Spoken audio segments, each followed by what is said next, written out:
Good evening and welcome to 50 Days, the American election, where we analyse and look at the changes to the upcoming US presidential election with less than 50 days to go. I'm Jess Blissitt. And I'm Ben Cook, and today we'll take a look at the results of a special election for a congressional district representative after the former representative for New Jersey, Donald Payne Jr., died during his sixth term in office this April. After that, Caitlin and Ben will be joined in the studio by Councillor Paul Hellebron to discuss whether the assassination attempts on former President Donald Trump's life positively influenced his campaign for the 2024 election. But for now, we turn to Rosaleen at Tite, Ahern, who will be breaking down how Vice President Kamala Harris is doing in the polls against former President Donald Trump in their political pursuit of becoming the President of the United States. Over to you, Rosa. Thank you, Jess and Ben. So, it's just over a month until the election and the race is incredibly tight, as I'm sure you've been seeing everywhere. On the whole, Kamala is leading in the polls, but it's much more complex than that, so let me break it down for you. At the core, we have the Electoral College. This is a lot of numbers, but what you need to know is that like the UK, America does not go off the popular vote. The person who gains the most votes in total across the US will not necessarily become the next president. Instead, each state is allocated a certain number of electoral points, and whoever wins in their state gains those points. The first candidate to reach 270 wins. This is where we get these really interesting swing states. So most of these, like California, are fairly firm, but the swing states could go either way and they carry a significant number of points. So let's dig a little deeper, look at some previous elections. 2016 was a shock to the polls. We had not predicted a win this big for Trump, and he gained really important swing states such as Pennsylvania, which I will keep coming back to. So white men were his key demographic in Pennsylvania, and it's one he is definitely gunning for in this election, which we'll be covering in future weeks. In 2020, we see Biden winning a lot of these states back. Pennsylvania is his home state, and that's back in the bag. And then Georgia, in the heart of the South, also turned to the Democrats. These are the wins that Kamala needs to defend. So today, this is what our map looks like. So many polls this year are within a margin of error, and we can speculate all we want, but we really don't know where it'll go. Lots of stronghold states are lukewarm. You've got Texas here, you've got lots of these Great Lake states, which were big wins last time, not so big in the polls at the moment. And then we have our purple states here, which are our swing states. The Sun Belt, places like Nevada, that Biden gained, Trump stands to win. Pennsylvania over here, where she's ahead, and interestingly, North Carolina, another deep south state, where the Republican candidate for governor here has been getting himself into a lot of trouble, and there is a chance that if she swings this, she will win. I've gone through the polls and I've simplified it for you here, so if everyone who is saying that they will vote for Kamala in these polls does, then this is the map. She loses the Sun Belt, but she maintains the Great Lakes and Pennsylvania, which is her key to winning, which leaves her with a significantly higher amount of points than Trump. So, the polls cannot always be trusted, and this election isn't just about Republican-Democrat. It's also about the candidates themselves and their personalities. Here, I've got a graph showing Kamala's net positive rating, which is very rare for a politician.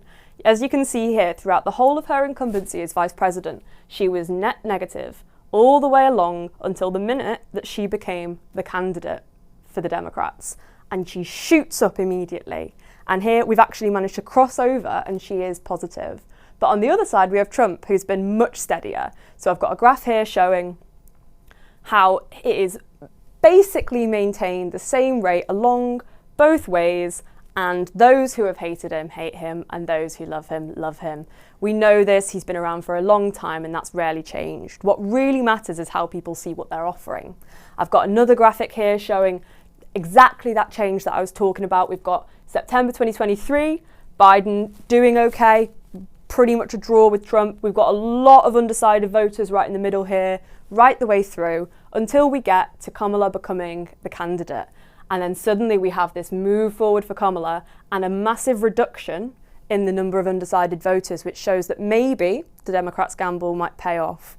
And then next, I'm just going to show you two more graphics. So on this side, we have some opinions on which each candidate represents, And then here we've got what their concerns are. So interestingly, despite Trump's convictions, he is still trusted on democracy. He is ahead on these strongman type beliefs. We've got securing the border and controlling immigration. He's also ahead on dealing with the economy, which is very common for a Republican candidate.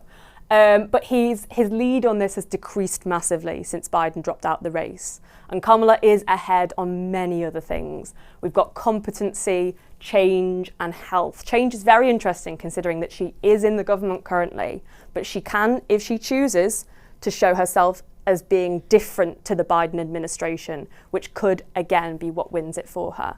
So on the concern side, inflation and the cost of living is the biggest issue. And this is again where she could run into trouble. That is bad for the incumbent. If people feel that they are poorer after the Biden presidency than before, then they are not going to want to vote for a continuity candidate. Kamala might be seen as that. She can choose not to be seen so. So overall, it's on a complete knife's edge. We'll see over the coming weeks how the stage might change, and anything could happen. On October the 1st, we have the vice presidential debate. J.D. Vance is not hugely popular. Tim Walz is proving the opposite, but this could change after the debate. Thank you very much, and I'll see you next week. Thank you, Rosa. Now, over to Caitlin and Ben, who earlier this week were joined by Salford's Lib Dem councillor Paul Hellebrand to discuss whether the assassination attempt on Trump's life positively influenced his campaign. Over to you, Caitlin. Thanks, Jess. In July, Donald Trump, the former president of America, was rushed off stage at a campaign event after gunshots were heard and photos suggested he sustained an injury to his right ear and blood on his face. Then, 2 months later, on September 15th, less than 2 weeks ago, a second attempt on Trump's life was taken, according to the Trump campaign on a golf course in Florida. But what kind of effect did this have on the upcoming election?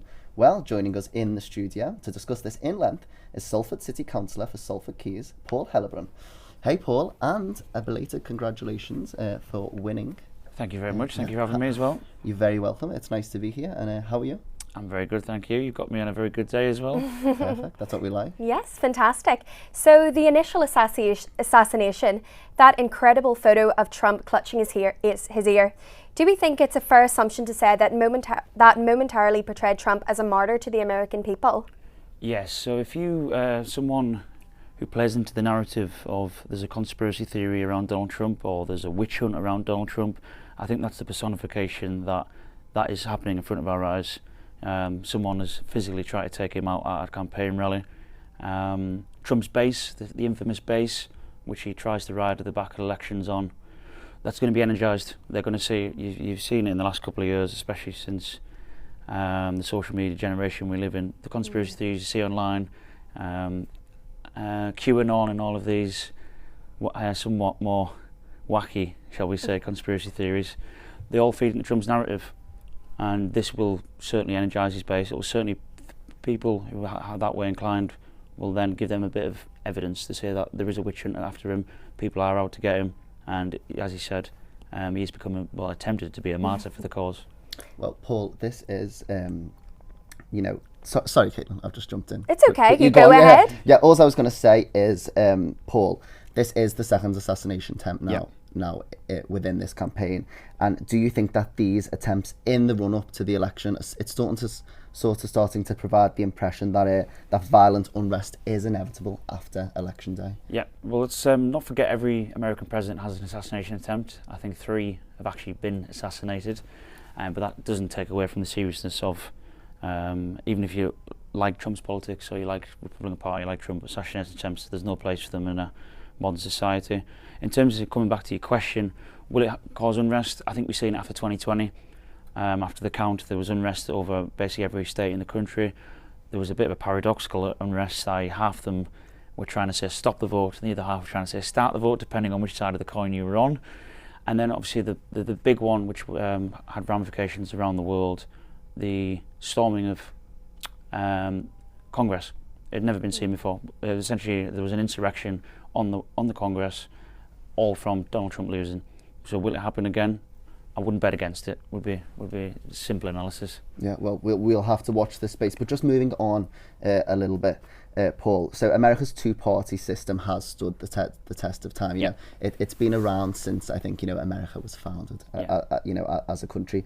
But there is many that argues that these large coalitions, the fact that they're only split into two parties, is the right amount of representation for the voters. That the people, the candidates that you might vote for might not represent an entire party. Do you think that both in American politics and in a local sense, with you being in local government, that a dominant two-party system ties into the lack of belief with the modern day government? Yeah, 100%. The two-party system, it causes extreme polarisations at both sides. You see that now with Donald Trump and his own brand of republicanism. It's so far off to the right. We've got to the point where Joe Biden in America is perceived as a communist. He'd probably be a centre left, maybe straight down the middle in the UK. It got to the point where in 2016, when Trump and Hillary were both against each other, they were the two most unpopular candidates ever.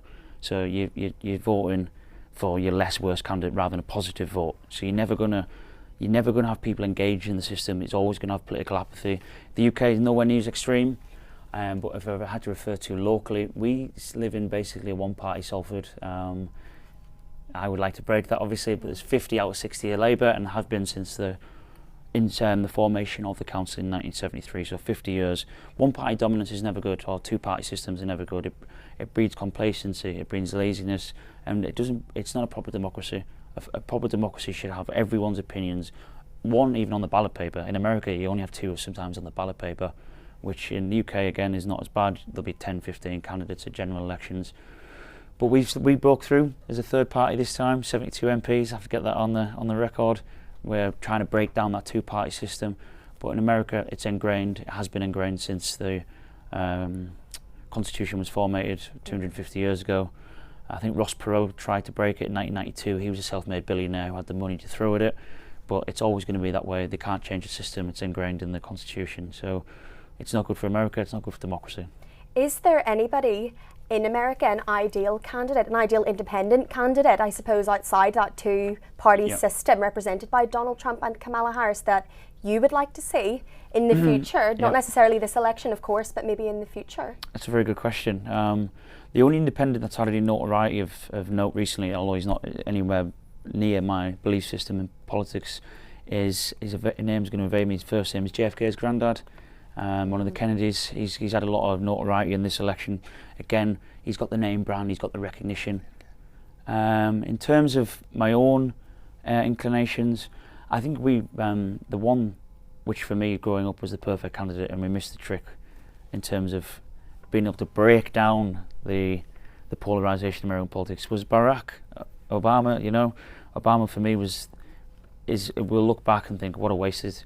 We ended Barack Obama with Trump, so all that progress you have in 8 years is taken off overnight, right? We go from the first ethnic minority president, which is unheard of in America. If you look at the history of America, only 50 years ago we still had civil rights as a movement because there was such not polarisation, segmentation in society. That was only 50 years ago.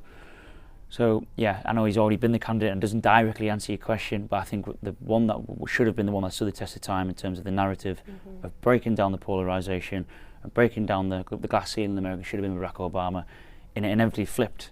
We had this progress for 8 years, then we went to I wouldn't class Trump anywhere near as a fascist, but he's certainly on the hard right, he's certainly on the neo-right, so 8 years of progress overnight was taken back a step, so that was unfortunate to see. And Paul, the thing is, these independent candidates across America, they have never really stood a chance because, the most power they have is maybe swindling a few votes from one of the main parties to the other.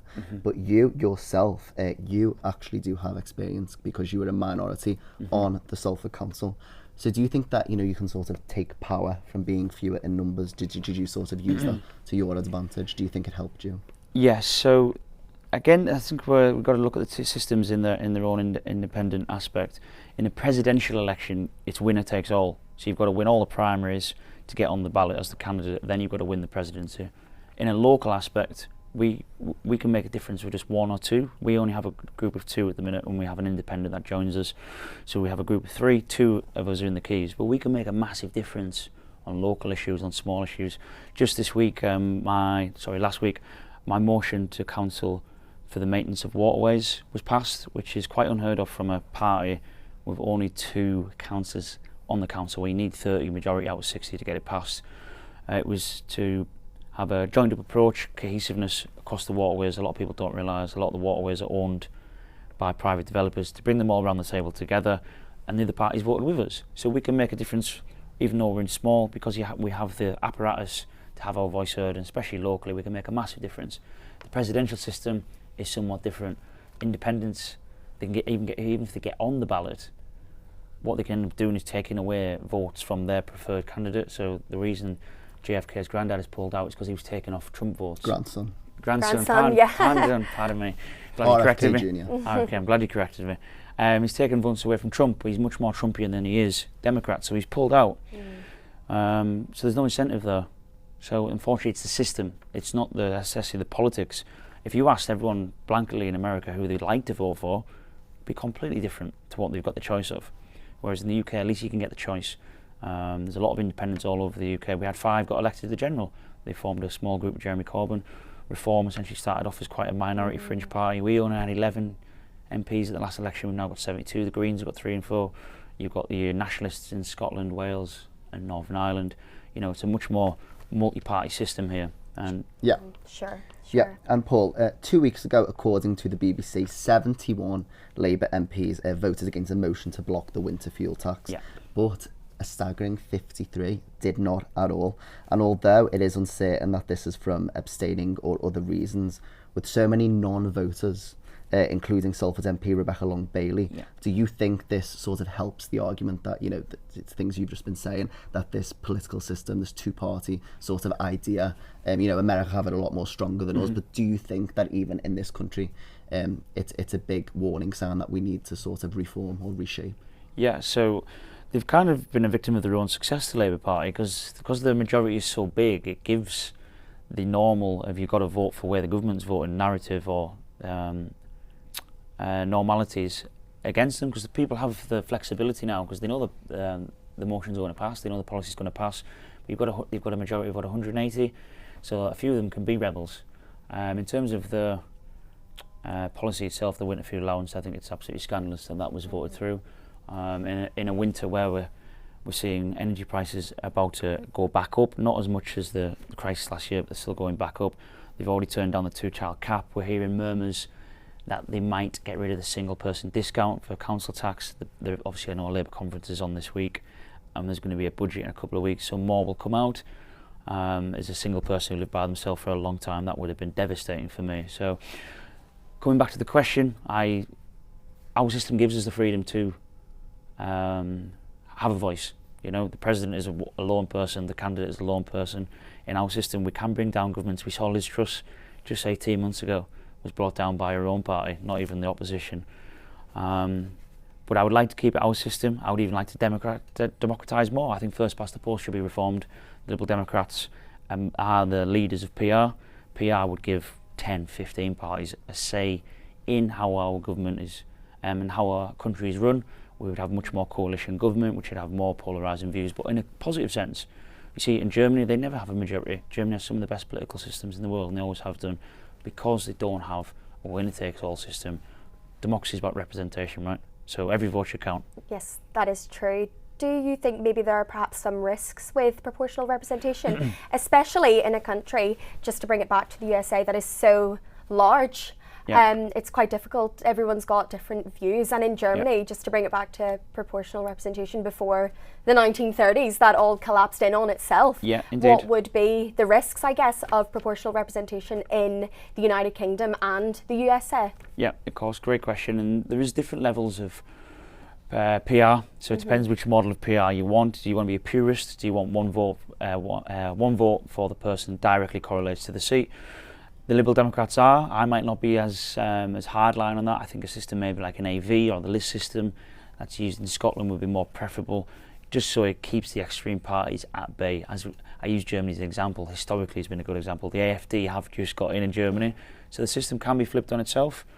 In the United States, well, Donald Trump is already on the extreme. You can't really get more extreme on the right. So if he's got a chance of winning in the system that they're currently using, surely PR could then bring him back down to the centre ground, the moderate middle, or the silent majority, I like to call them. Because the current system, Donald Trump's already won. And if you look at the bookies, I'm not a betting man, but he's favourite at the minute. The polls are going up and down. After we talked about the assassination attempt before, he had a huge bump in the polls after the assassination attempt. In the long term, will it help him? 50 days to go? I'm not as sure. People don't want to see a country where assassination attempts are normalised. People are going to see him as the figure of division and divide, and the public discord has got so toxic in America.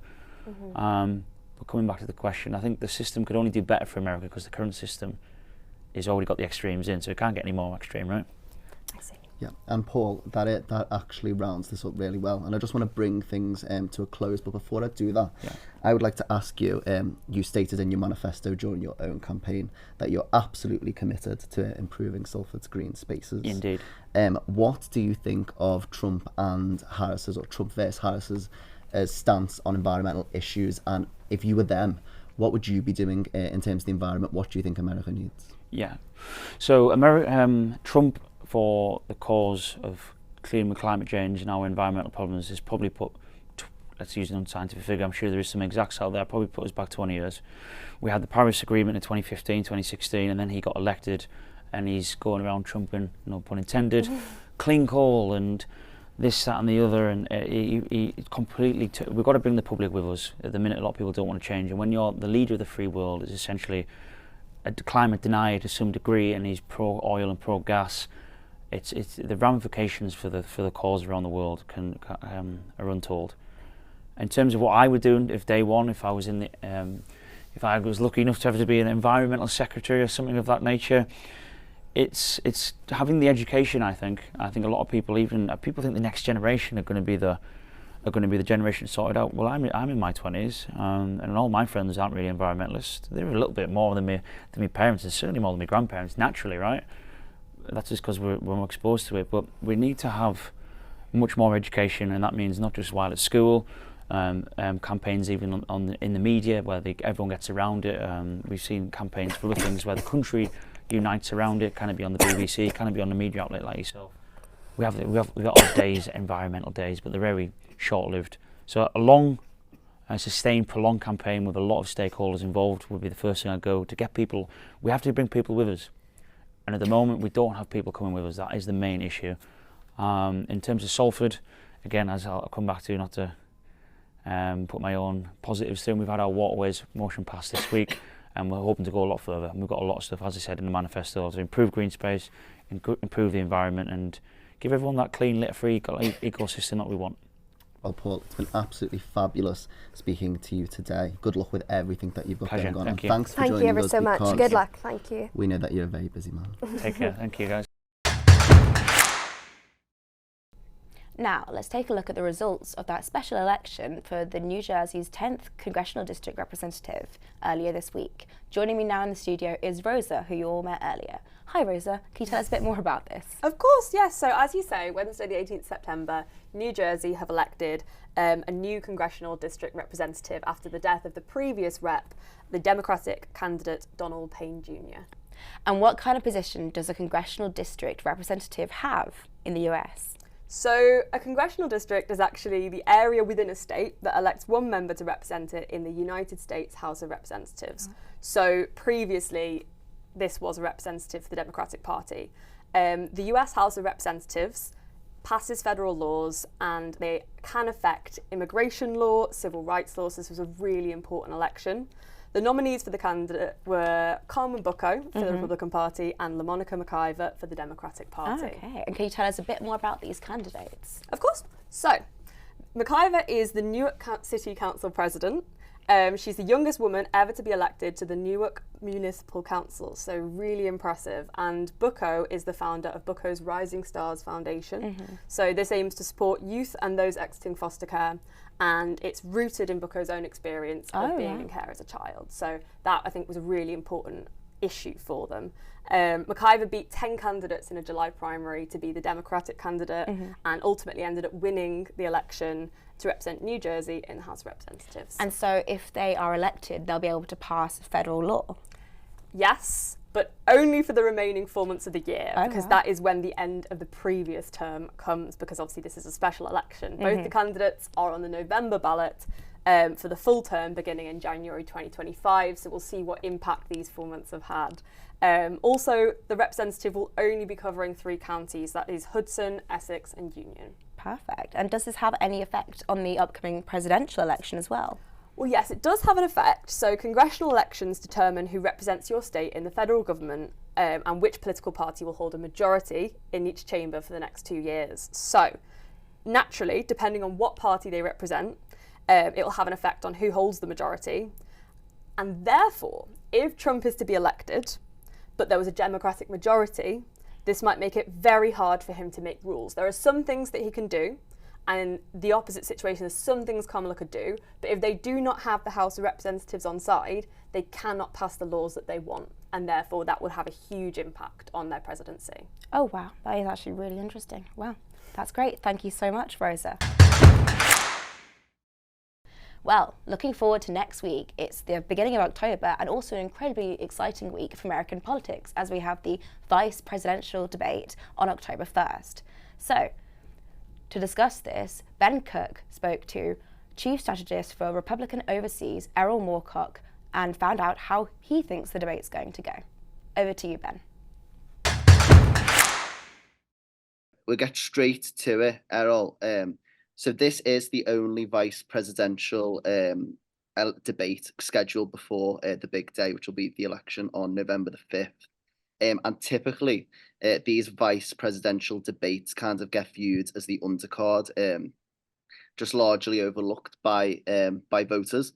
But this one in particular, between Waltz and Vance, has attracted a lot of attention. So how important do you think this one is going to be?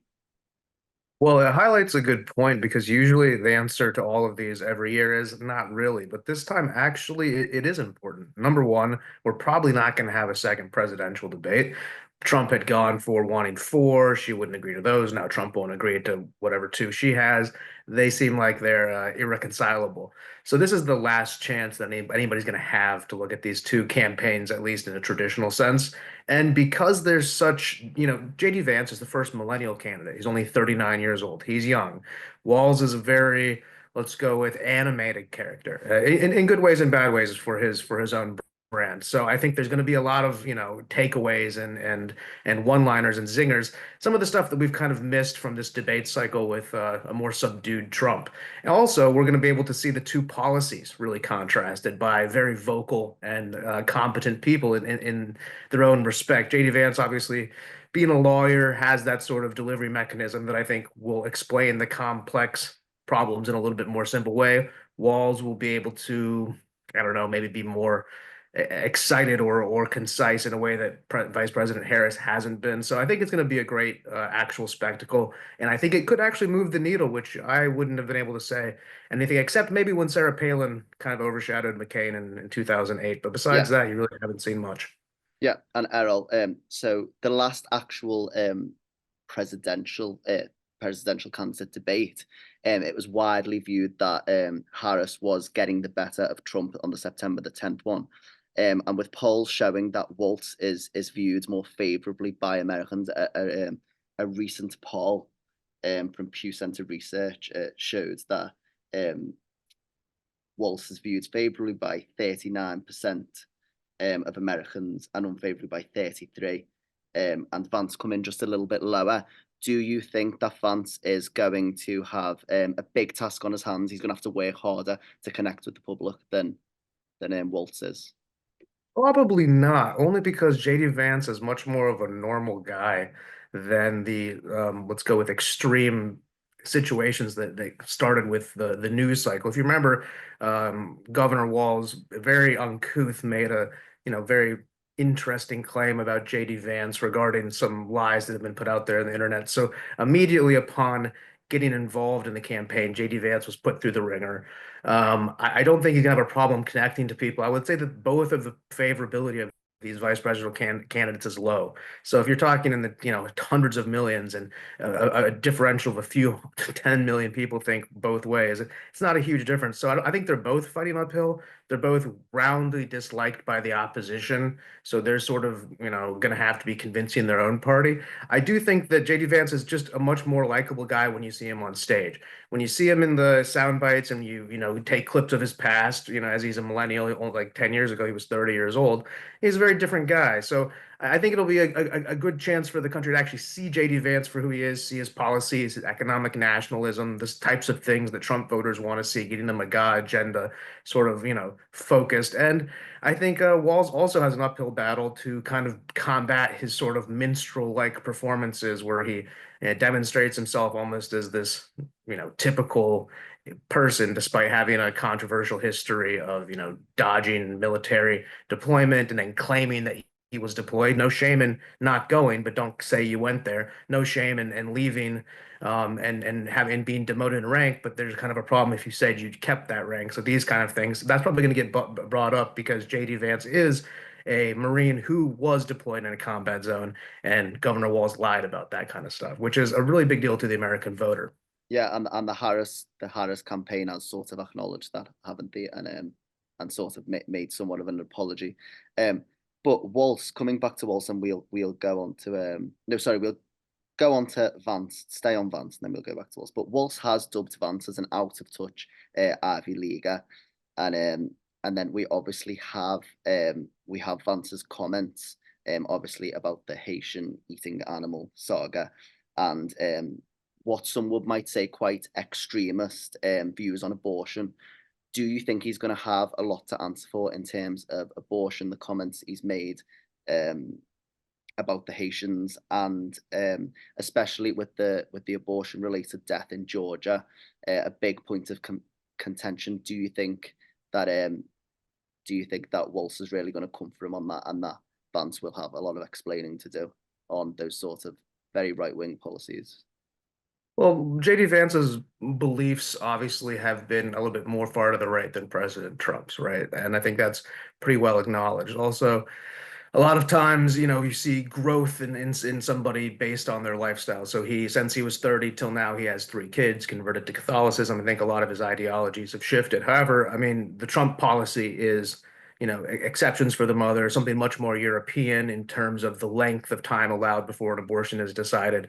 So I think JD Vance doesn't have to answer for his prior beliefs because those beliefs aren't the beliefs of the Trump campaign whatsoever. And I also think that Governor Walz, he's going to have to answer much more for what he's done as governor than JD Vance, who's, number one, the idea that he's an out of touch Ivy Leaguer. I mean, this is a guy who grew up in a trailer trash kind of situation, according to, every account written about his life, battled up from nothing, joined the Marines, deployed, was able to use that money to go to Ohio State, which is a state school that's for normal people. And then from there, with good grades and hard work, ended up into that upper echelon of people. He punched his way in there as an underdog. So to castigate him as an Ivy Leaguer, which they've been doing, is almost comical. It sort of spits in the face of the idea of anybody rising above their station, which maybe the left-wing academics don't like to see somebody like JD Vance come into their world, succeed, and then turn around and have different opinions than them. They assume that you'll step in line, and JD Vance doesn't do that. So I think that'll be to his advantage, actually. I dare Governor Walz to bring up and call him an Ivy Leaguer, because I'm sure Vance is very well prepared for that kind of a mischaracterization. And as you've just touched on Walz, he is not without his own controversy. Obviously, he's misspoken about his time in the army. He lied. Yeah. So that's a lie, though. You can't just say you misspoke when you multiple times claim to have been deployed and claim to have used a weapon in a battlefield, and you claim to be a rank you're not. You're not misspeaking. You're openly lying. And you can't say misspoke. That's so dishonest. He lied. Would you like to see Walz held accountable for that? And what else do you think that that Vance should be holding him to the fire for? What would you like to see? He should be held accountable for it, and he should look at the camera and apologize to the American people. We can thank him for his 26 years of service, but we certainly don't appreciate stolen valor, especially in the ranks of people who have gone and actually had to fight on behalf of this country. So yes, he needs to answer for that.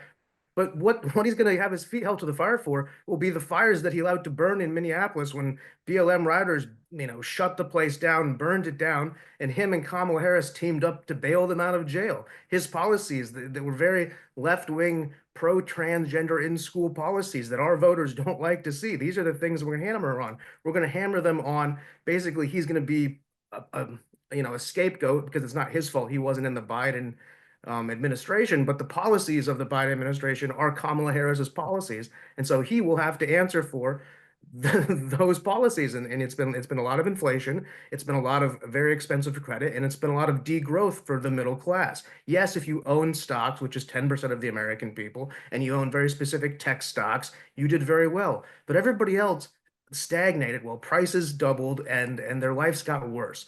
And I think that's what number one is going to be held to the fire here, on top of his, of course, stolen valor, lies that he told. They were obviously lies, and he enjoyed the proceeds of those lies for years. And now he's having to answer for them. He's saying, I misspoke. I think that's the most dishonest part of it all. Yeah, Errol, and it's been said by an advisor that for Vance to go after Waltz would be just, for him to go at him hard would be a mistake, because this is a vice presidential election and it won't really change how people feel. Up to now, Kamala is coming out a little higher on the polls. If they want to vote for Kamala, they will vote for Kamala. This certain advisor thinks that it would be more beneficial for Vance to go hard on very kitchen table style issues, and that could even help him secure the Republicans secure the swing states. So do you think he should really go for more domestic issues that are going to face, that everyday Americans are facing? Would that be a wise approach to take? I mean, maybe probabilistically in some, 55-45% quotient, maybe on a minor scale, you could say a subdued debate would be a better play. But I think that's not the type of campaign the MAGA campaign is, and that's not the kind of candidate that Donald Trump chose to be his running mate. I don't think J.D. Vance is going to be vulgar or go on the extreme attack, but I don't think that he should, shy away. And Walz, kind of his big thing is being that boisterous personality. So regardless, once he brings it to the table, both are going to have to engage. I wouldn't disagree, just from a game theory standpoint, that perhaps that advisor, that's not unsound advice, but I doubt that's what's going to happen. I think you do need to go at these hot button issues, and keep in mind about everything. The last debate, what's the one thing everybody remembers about it? They're eating the cats, they're eating the dogs, they're eating the pets of the people who came here. It's been turned into remixes. It's been everywhere. Nobody remembers anything besides the sound bites. Both campaigns take it to their echo chamber and declare victory, rightly or wrongly, and then use the sound bites and their zingers. And that's what's going to come out of this. More media for both sides, but the substantive debate that perhaps could come if a kitchen table policy debate was on the table will require both candidates to commit to that. They won't do it. It's going to be a dumpster fire with fireworks involved, and let's see how it goes. Yeah, and Errol, finally, just to finish off, that was a great answer. I want to know from you what your predictions are and how you think this is going to go. Who do you see winning, and how do you see this playing out? In regards to the debate or the election? In regards to the debate, yeah, the vice president. In regards to the debate, I see J.D. Vance winning. I see him being able to lure Walz into being, caught in the hot seat. He's dead to rights on the stolen valor. He's dead to rights on the lies he told about those types of things. And the main thing he's going to have to defend himself are the abortion sort of topics.